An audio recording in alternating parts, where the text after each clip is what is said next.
Salut, alors aujourd'hui donc on va parler donc d'un langage interprété, enfin pas d'un langage interprété mais des langages interprétés. Donc que sont les langages interprétés?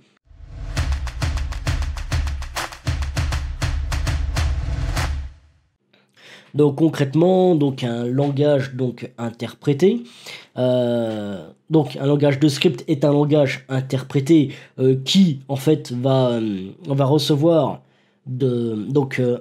une interface et un environnement. Donc on va dire le code, donc le script, va lui donner en fait l'interface à l'interprète qui est un petit outil, un petit programme qui va permettre donc de traduire à la volée donc ton code en langage machine. Donc, le code donc, lui envoie une interface, tandis que ton environnement de travail lui envoie un environnement.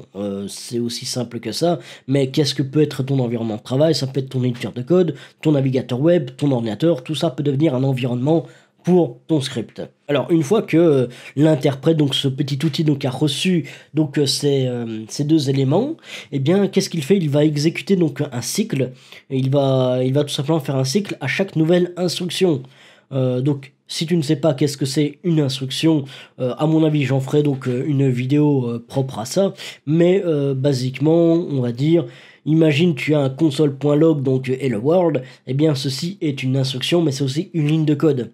Cependant si tu utilises une fonction donc en général contient beaucoup plus donc de lignes de code, tant cette fonction pourrait faire la même chose, contenir l'instruction hello world.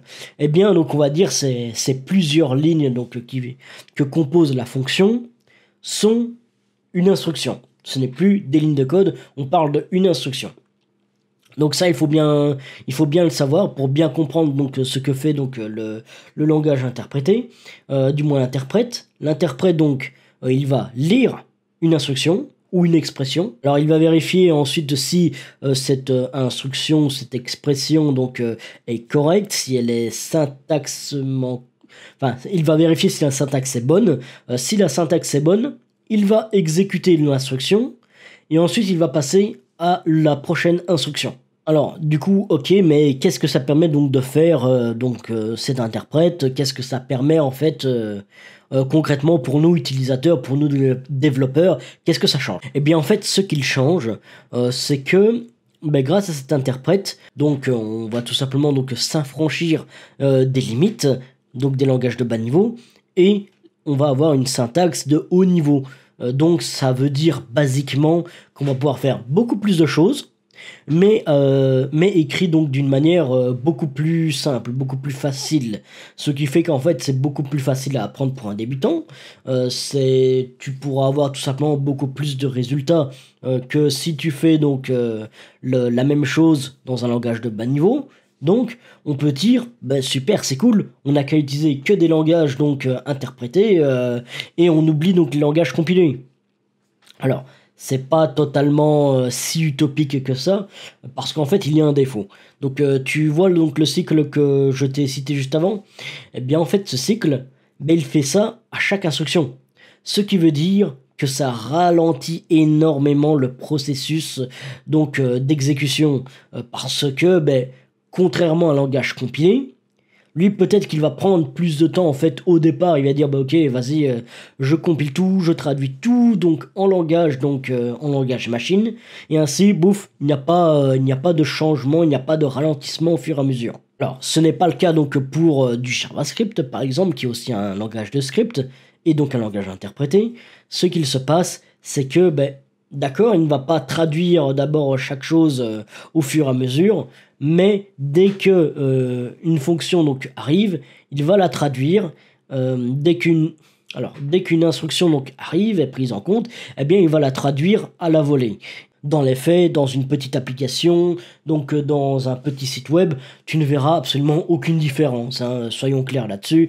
Si tu fais donc un simple script en JavaScript qui ne fait que ajouter donc une fonction hello world, ou bien tu rajoutes donc des clics ou des petits trucs par-ci par-là, des petites features, eh bien comparé donc même à un langage compilé, tu ne verras pas énormément de différence, hein. Cependant, la différence, où est-ce qu'elle va se passer, sont pour les applications donc de plus haute envergure. Parce que quand on regarde même des applications donc web de Google, même eux n'arrivent pas donc à pallier à ce problème donc de manque de performance que donne le JavaScript donc dans leurs applications web. Pourtant, on peut dire que Google, niveau optimisation, on sait bien que leurs ouvriers sont très bons. On sait bien que les employés de Google sont extrêmement bons. Ils n'ont plus de preuves à donner. Voilà. Même eux sont confrontés donc à ce problème. Donc c'est pour te dire que à plus haute importance, ce problème donc de perte de vitesse est très important. Alors, cependant, pour cette perte de vitesse, on va dire, il faut aussi savoir que JavaScript, par exemple, je vais vraiment parler de JavaScript dans le cas, vu qu'on est dans le web, lui est un langage donc très léger. C'est vraiment un langage qui pèse très peu. Du coup, ça pallie aussi à cette perte donc de vitesse, vu qu'il s'exécute plus vite d'un côté, il y a une perte de l'autre, on va dire ça compense plus ou moins. Alors je dis bien plus ou moins parce que ce n'est pas vrai dans les applications donc de grande envergure, encore une fois, mais bref. En conclusion, je vais dire que certes c'est beaucoup plus facile pour un débutant donc d'apprendre donc des langages donc de script, tout simplement parce que voilà, tu as une syntaxe de haut niveau, des fonctionnalités de bas niveau. Aussi, les langages de script sont assez populaires, en fait, il faut le savoir. Par exemple, le JavaScript et le PHP, qui sont tous deux des langages de script, sont les langages donc les plus utilisés dans le web. On parle donc du dinosaure, par exemple, WordPress, les WordPress sont faits totalement en PHP, tandis que JavaScript, lui, il est partout. Il est juste partout dans tous les devices, tu vois du JavaScript partout. Donc certes, d'un point de vue d'un débutant, c'est génial un langage de script. Mais pour des personnes plus expérimentées, les langages de script peuvent devenir une contrainte pour la performance de leurs applications. Et on sait bien que si un utilisateur attend beaucoup trop longtemps avant que son application ne fonctionne ou son site web, il risquerait en fait de quitter la plateforme, ce qui est réellement problématique pour une entreprise. Pourtant, il pourrait y avoir vraiment plein d'alternatives en fait. Pourquoi est-ce qu'ils n'inventent pas tout simplement un langage compilé pour le web? Vas-y, tant qu'à faire. Si justement ces deux langages de script, PHP et JavaScript, sont les plus utilisés dans le web, ça veut dire aussi que les désavantages qui sont donnés par ces langages de script sont beaucoup plus faibles que les avantages que donnent ces mêmes scripts en fait. D'où on peut se poser la question, est-ce que ce sont les meilleurs choix, mais est-ce que on doit vraiment réinventer la roue alors que ces langages peuvent vraiment suffire en fait. Donc voilà, on arrive à la fin de cette vidéo. Alors moi je vais vous poser une question, c'est: est-ce que vous pensez qu'il serait plus judicieux en fait de continuer à utiliser du JavaScript par exemple dans le web, ou du PHP qui sont des langages de script, ou bien que l'on devrait inventer des langages compilés pour le web? Voilà, c'est une petite question que je vous mets vous pouvez y répondre dans les commentaires, je le dirai. En tout cas, ça pourrait peut-être même faire sujet à débat, ça serait pas mal, bien évidemment, sans jamais insulter les autres, s'il vous plaît.